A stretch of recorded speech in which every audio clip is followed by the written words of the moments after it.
We're now 2 weeks out from Georgia's runoffs, which will determine which party controls the Senate. More than 1.6 million people have already cast their ballots. The turnout could set a record. That figure is 32% of the number of people who voted on November 3rd. Now, Georgia's Secretary of State is stepping up efforts to crack down on illegal voting. Let's bring in Karl Rove, former White House Deputy Chief of Staff for President George W. Bush and a Fox News contributor. We'll get to Georgia in just a second, Karl. But first of all, I want to ask you about these meetings that the president has been having with a close group of allies about what to do regarding what happens on January 6th. We were talking to Senator Blackburn about this, that some members of the House may oppose the seating of electors from their states. And then there's other things that have been kicked around, too, which the president denies, like bringing in the military to rerun elections in certain states. What do you make of all that? Well, I'm going to accept the president's word on his last, but we do know that General Flynn suggested that. He did so publicly. And talk about an idiotic idea. There's no ability for any president to invoke the Insurrection Act of 1803, claiming that the issue has got to do with the hubbub of around the election. I mean, no president would have the authority to do that. So General Flynn may have served honorably in the military, but he is sure as heck not a constitutional law scholar. And when it comes to giving good advice to the president about politics, he's at the bottom of the list, in my opinion.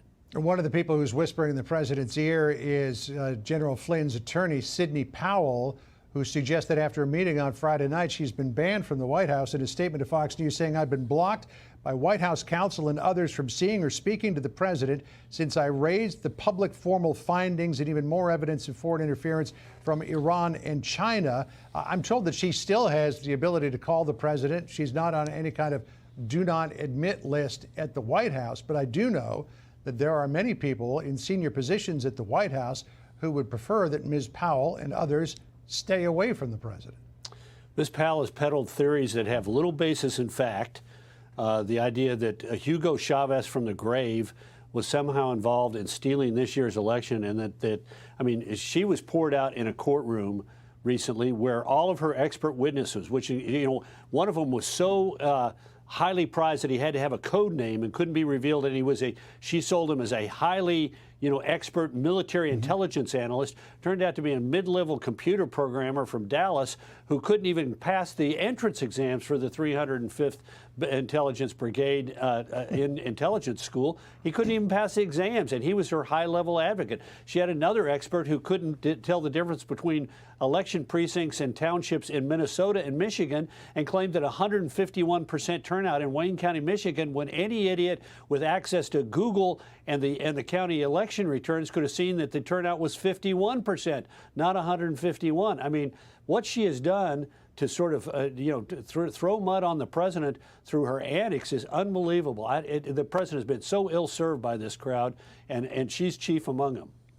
Let's get to the Georgia runoff. As I mentioned at the top of this, 32% of the number of people who voted on November 3rd have already cast ballots for a runoff. This is a big, big deal. And now we've got Brad Raffensperger, the Secretary of State, sending letters to 8,000 people out of state, warning them that if they vote illegally, they're going to be prosecuted. Yeah. Look, remember, Tom Friedman of the New York Times said, why don't liberals just go to Georgia, register to vote, vote for the two Democrats, and then return home? Well, this is a felony violation. In Georgia, it's easy to register to vote. In fact, if you get a driver's license at the age of 18, you're automatically registered. But you have to have the intention of becoming or being a permanent Georgia resident. So Raffensperger, I think the Secretary of State was wise to send these letters out. It's just the tip of the iceberg of the steps that I believe the state of Georgia is taking in order to make certain it has a fair election. Karl, great to see you today. Merry Christmas and a Happy New Year to you and yours. We'll see you on the other side. John, same to you and yours, especially the lad who caught the biggest fish this summer I think I've ever seen in my life. That was a huge croaky, wasn't it? Thanks, Karl. It was.